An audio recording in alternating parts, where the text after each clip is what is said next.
ಚಕ್ಲಿ ಮಾಡುವ ವಿಧಾನ. ಬೇಕಾಗುವ ಸಾಮಗ್ರಿಗಳು: ಅಕ್ಕಿ ಹಿಟ್ಟು, ಪುಟಾಣಿ ಹಿಟ್ಟು, ಜೀರಿಗೆ, ಉಪ್ಪು, ನೀರು ಮತ್ತು ಅಡುಗೆ ಎಣ್ಣೆ. 3 ಕಪ್ ಅಕ್ಕಿ ಹಿಟ್ಟನ್ನು ತಗೋತಾ ಇದ್ದೀನಿ. 3 ಕಪ್ ಅಕ್ಕಿ ಹಿಟ್ಟಿಗೆ 1 ಕಪ್ಪು ಪುಟಾಣಿ ಹಿಟ್ಟನ್ನು ತಗೋತಾ ಇದ್ದೀನಿ. ಅಕ್ಕಿ ಹಿಟ್ಟನ್ನು ಪುಟಾಣಿ ಹಿಟ್ಟು ಜೊತೆಗೆ ನಾನು ಮಿಕ್ಸ್ ಮಾಡ್ತಾ ಇದ್ದೀನಿ. ಸ್ವಲ್ಪ ಜೀರಿಗೆನ ಅದಕ್ಕೆ ಸೇರಿಸಬೇಕು. ಒಂದು ಬೌಲಲ್ಲಿ ನೀರನ್ನು ಕಾಯಲು ಬಿಡಬೇಕು. 1ಕ್ಕೆ 3ರಷ್ಟು ನೀರನ್ನು ನಾನಿವಾಗ ತಗೋತಾ ಇದ್ದೀನಿ. ರುಚಿಗೆ ತಕ್ಕಷ್ಟು ಉಪ್ಪನ್ನು ನಾವು ಕಾಯ್ತಕ್ಕಂಥ ನೀರಲ್ಲೇ ಹಾಕಿಬಿಟ್ಟು, ಯಾವಾಗ ನೀರು ಕುದಿ ಬಂದಿದೆ ಅಂತಂದಾಗ 3ರಿಂದ 4 ಸ್ಪೂನ್ ಎಣ್ಣೆಯನ್ನು, ಅಂದರೆ ಕುಕ್ಕಿಂಗ್ ಆಯಿಲ್, ಅಡುಗೆ ಎಣ್ಣೆಯನ್ನು ನಾನು ಸೇರಿಸ್ತಾ ಇದ್ದೀನಿ. ನೀರು ಚೆನ್ನಾಗಿ ಕುದಿಬೇಕು.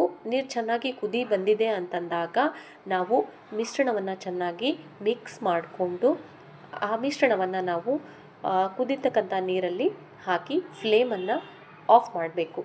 ಕುದಿತಕ್ಕಂಥ ನೀರಲ್ಲಿ ಹಾಕಿ ನಾನು ಫ್ಲೇಮ್ ಆಫ್ ಮಾಡಿ ಅದನ್ನು ಚೆನ್ನಾಗಿ ಕಲಿಸ್ತಾ ಇದ್ದೀನಿ. ಚೆನ್ನಾಗಿ ಮಿಶ್ರಣವನ್ನು ಕಲಸಿ ಅದು ಮಿಶ್ರಣ ಯಾವ ಹದಕ್ಕೆ ಬರಬೇಕು ಅಂತಂದರೆ, ನಾನಿವಾಗ ಕೈಯಲ್ಲಿ ತೋರಿಸ್ತಾ ಇದ್ದೀನಲ್ಲ, ಆ ಹದಕ್ಕೆ ಮಿಶ್ರಣ ಬರಬೇಕು. ಆವಾಗ ಚಕ್ಲಿ ಜಾರ್ಗೆ ನಾನು ಎಣ್ಣೆಯನ್ನು ಸವರ್ತಾ ಇದ್ದೀನಿ. ಒಂದು ಬಾಯ್ಲರಲ್ಲಿ ಎಣ್ಣೆಯನ್ನು ಕಾಯಿಸ್ತಾ ಇದ್ದೀನಿ. ಹಿಟ್ಟನ್ನು ಚೆನ್ನಾಗಿ ನಾದ್ಕೊಂಡ್ಬಿಟ್ಟು ನಾವು ಚಕ್ಲಿ ಪಾವಲ್ಲಿ ಹಾಕಬೇಕು.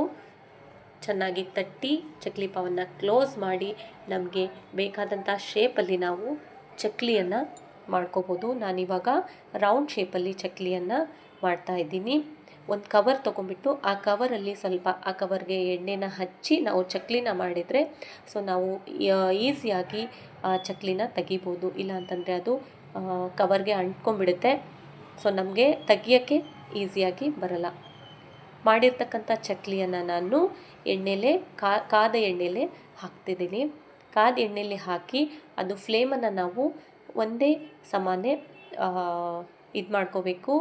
ಫ್ಲೇಮ್ ಹೆಚ್ಚು ಕಡಿಮೆ ಮಾಡೋದಾಗಲಿ ಒಂದೇ ಸರಿ ಹೆಚ್ಚು ಮಾಡೋದಾಗಲಿ ಮಾಡಬಾರ್ದು. ಆವಾಗ ನಮಗೆ ಚಕ್ಲಿ ಕ್ರಿಸ್ಪಿಯಾಗಿ ಬರಲ್ಲ. ಆಮೇಲೆ ಚಕ್ಲಿ ಎಣ್ಣೆ ಹಿಡಿಯುತ್ತೆ. ನಮಗೆ ಇವಾಗ ಕ್ರಿಸ್ಪಿ ಚಕ್ಲಿ ರೆಡಿ ಆಗಿದೆ. ಗರಿಗರಿಯಾದ ಚಕ್ಲಿ ರೆಡಿಯಾಗಿದೆ. ಇವಾಗ ಇದು ಸವಿಯಲು ಸಿದ್ಧವಾಗಿದೆ. It's ready to eat crispy chakli. ನಿಮಗೆ ಈ ವಿಡಿಯೋ ಇಷ್ಟ ಆಗಿತ್ತು ಅಂತಂದರೆ ಲೈಕ್ ಮಾಡಿ, ಶೇರ್ ಮಾಡಿ, ಫಾಲೋ ಮಾಡಿ ಮತ್ತು ಸಬ್ಸ್ಕ್ರೈಬ್ ಟು ಮೈ ಚಾನೆಲ್.